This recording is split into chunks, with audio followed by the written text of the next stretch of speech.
Hey guys, how is everybody doing? And the other day we got episode 6 and the mid-season finale of The Last of Us season 2, episode 6 titled The Price. Sorry I'm a bit late with this one. I did watch it Sunday, but then I don't usually do it when they're done because it's like late at night and I'm tired and I don't really have the energy to make the videos. But yesterday I was just really busy to where I was not able to make the video, but fortunately I have time today to make the video. So, leading up to this episode, I think there was a lot of hype around it because this episode was actually written and directed by Neil Druckmann. If you don't know who that is the creator of The Last of Us, and he is like the basically the head of Naughty Dog. He's basically in charge over at Naughty Dog. He's working on the new intergalactic game, which I'm very excited about.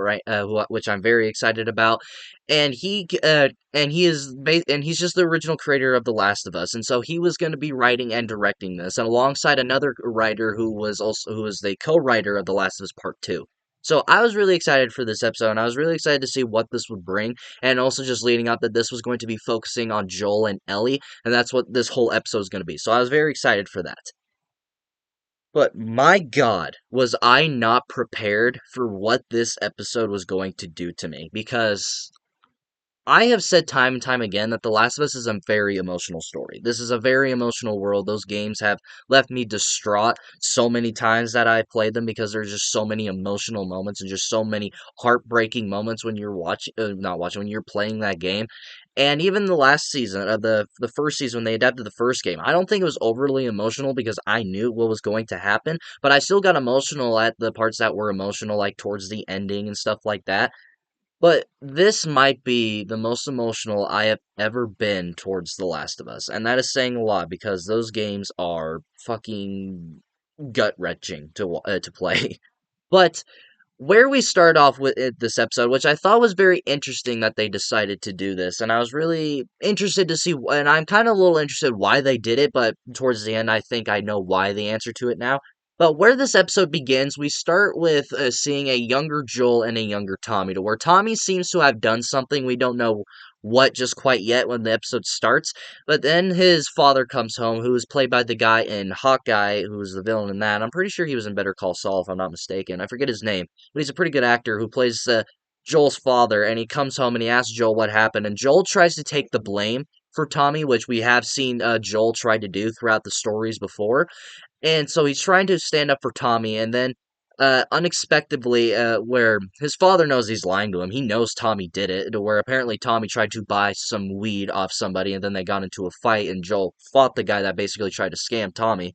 And the father sits down, he talks to him, and explains to him why he does what he does, why he beats his why he beats the both of them to discipline them in a way. And then he goes into a story to where when he was younger, that he stole a candy bar from a gas station. And his father made him return it, no big deal. But then his father ended up full on punching him in the face, and apparently even broke his jaw to where he had to get wires, and where he talks about that and he goes, I'm trying to do better than what my father did, and I'm hoping when you have one of your own, you do better than me, which I'll get to again later.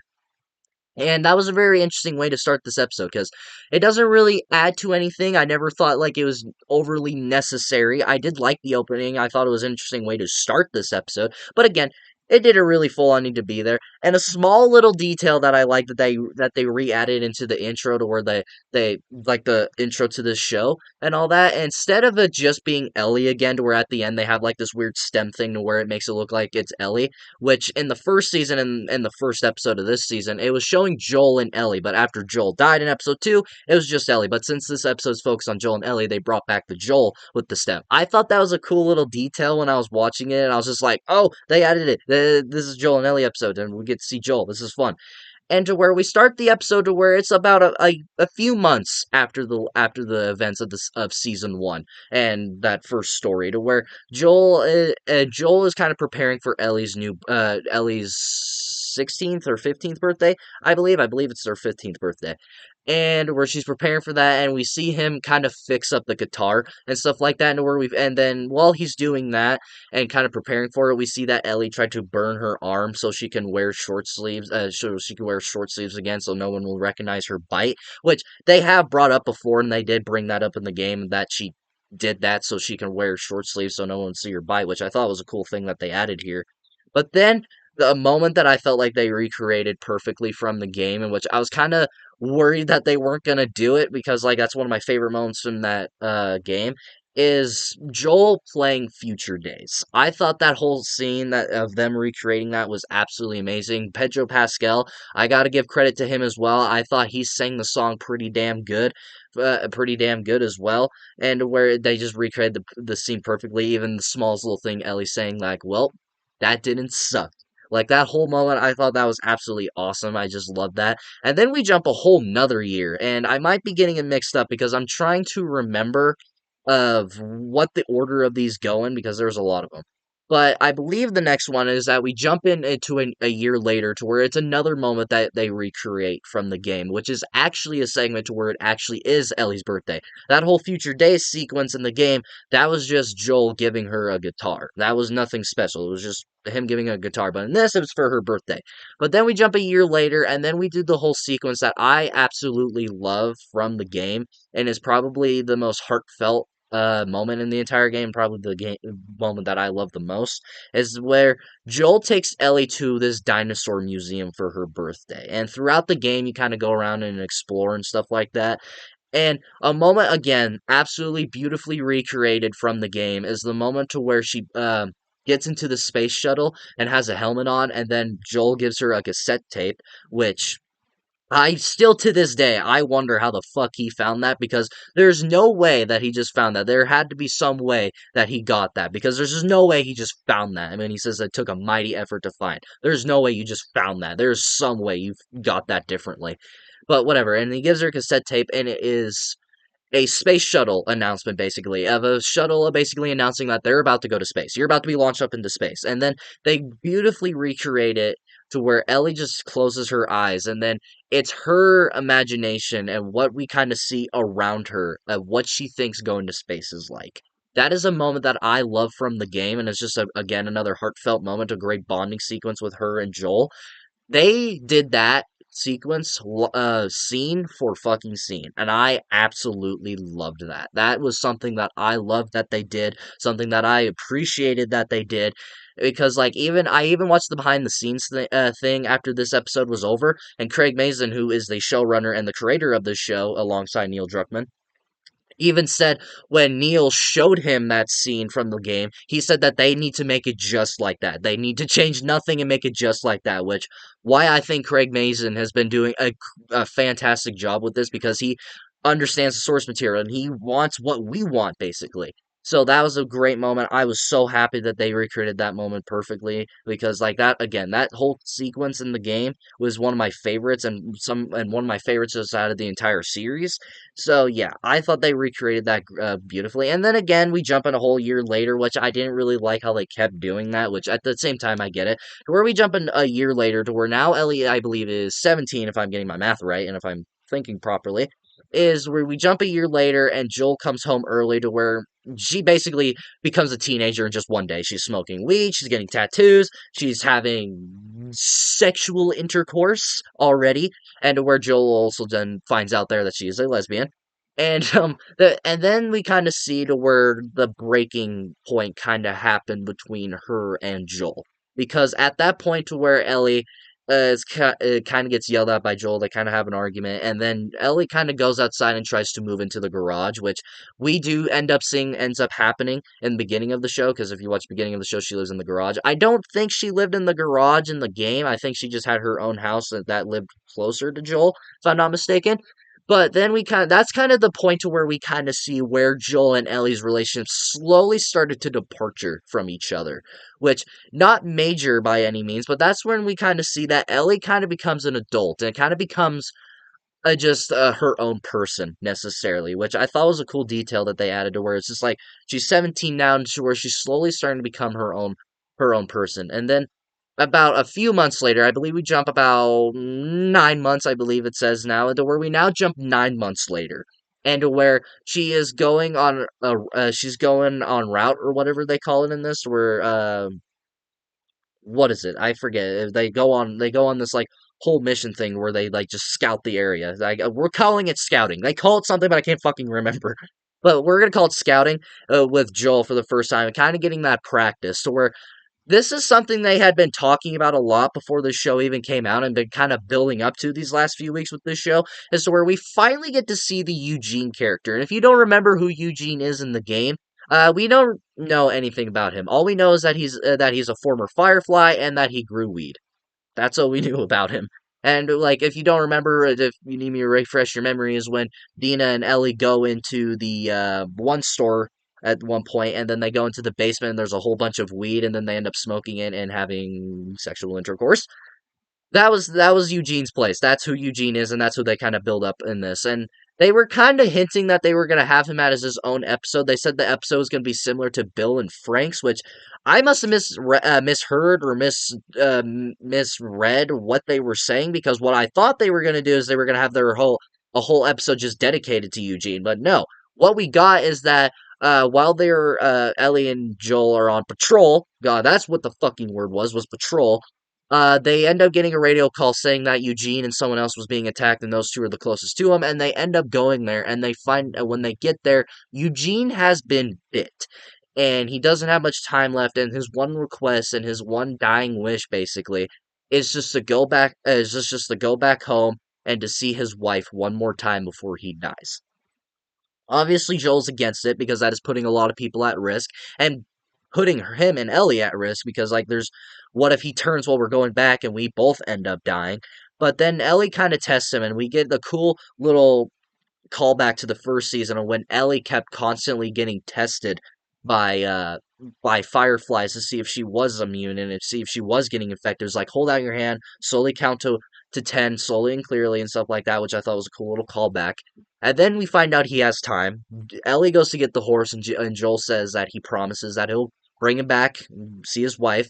But then you start to notice something's off because they're walking in the woods, they're walking, and then Joel brings him to this great view of the lake and a great view of the forest to where Eugene instantly knows that he is going to die and that Joel basically lied to him and that he's going to kill him.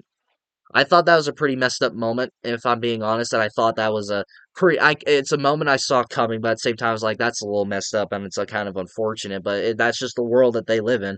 And a moment that where they kind of stuck with me when they said that is that Eugene said he wanted to see his wife for her last word, not for his, but for hers, because he wanted to see his wife one more time, which I think all of us can relate when we're dying and we want to see our loved ones one more time. We want to see them one more time, and I think we can all relate to that. And Joel says something that really stuck with me, and I've never heard this before, is that the ones that you love the most, you don't necessarily need to see because you see them all the time. And to where Eugene basically accepts his fate at that point, and Joel shoots him. And Ellie sees that, and then a moment to where I think Ellie instantly knew that Joel has been lying to her for years now at this point. To where they bring him back, and Joel lies to Eugene's wife, which is the mom from Beetlejuice, I forget her name, is he lies to her what happened, but then Ellie tells the truth to get revenge, kind of towards Joel for what it seems like. And then a moment that I caught instantly, that they actually explained behind the scenes, and I was very glad I caught onto it, was that Ellie looked at Joel and said, "You swore."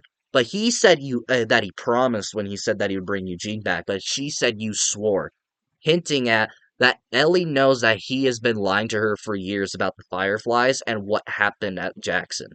Not Jackson. Where was that fucking hospital? Whatever. Where she kind of basically knows, and then we jump back to the very beginning of this season, where we jump back to the New Year's Day, and where we get that whole moment where he pushes the old guy and stuff like that, and then we get a moment that literally left me in tears because the porch scene in this was way better than the game. I'm gonna be completely honest, it was way better than the game because Ellie, in the first episode, we see that Ellie sees Joel is sitting on the porch, but then walks past him and ignores him. But then we see that after that, she actually turned around and went to talk to him. And where it's the same conversation that we get in the game, where they're talking and saying and basically a similar talk. It was just like, you lied to me about Eugene and stuff like that. I don't want you harassing people about patrol. I don't want you telling me what to do, basically. And then we get the moment to where she asks Joel finally, "Now tell me the truth, and if you lie to me again, we are done." She finally wants to know the truth of what happened at the hospital. Was there more immune people? Was there raiders? Was there a cure? And Joel full on tells her honestly of what happened. And I felt like it was done way better than the game because I felt it made no sense for Ellie to go back to the hospital, which makes sense, but at the same time, it's just like that's a long ways away, which I don't like know why you would want to go all the way there. But so they recreated it here in a way better moment where they're sitting on the porch and Joel breaks down crying, saying that Akir would have killed her. And he saved her because he loves her. And it's a way that he can never describe.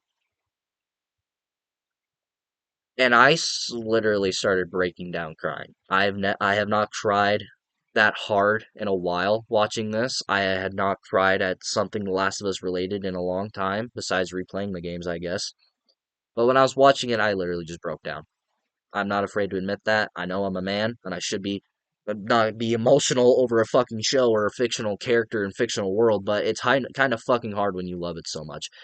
And I gotta give all my kudos to Pedro Pascal and Bella Ramsey. For everybody that's still hating on Bella Ramsey, you should just fucking watch this show because she does amazing in it, and especially in that scene alone. Those two have just been perfect in my mind, and they both made me cry. To where apparently in behind the scenes, once again that I watched, is that Neil Druckmann himself, who directed the scene, started crying, and everyone on set started crying. And a moment to where calling back to the very beginning, Joel looks at Ellie and he goes, "If the Lord gave me a second chance, I would do it all over again," which I think all of us can agree on, which I'm always in that group saying that Joel was right. And he said, "And if you were to ever have one of your own, I hope you do better than me," calling back to his father. That whole sequence was so fucking heartbreaking to me, and it was just so perfect from the game and just a perfect scene and a perfect way to show the audience of how Ellie found out that Joel told her basically and how she found out. And where it also has this moment that I always cried about when I played the game.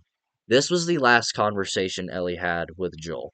This was the last interaction she really had with him, the last one-on-one conversation she ever had with him, at this and in the game. And to where you as a viewer, you understand why she's doing what she's doing. You understand why she's uh torturing people. I believe her name was Nora, like why she was torturing Nora in the last episode, why she's killing all of these people and doing what she's doing because this was the last time she saw Joel and the last conversation she had with him, and it wasn't a good one, and she misses him because of it. So where you understand why she's doing what she's doing, and where this episode ends is why I'm so nervous for next week, and I'm hoping they don't fucking piss off people because I know how they're probably gonna end it. It's gonna piss off a lot of people.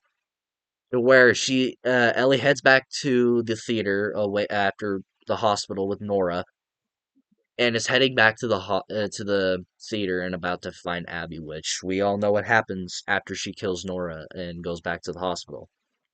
But overall, I absolutely loved this episode. I thought this was a masterpiece of an episode. This is easily the best episode of this entire season and probably the best episode out of this entire show if I'm being completely honest because I loved this episode.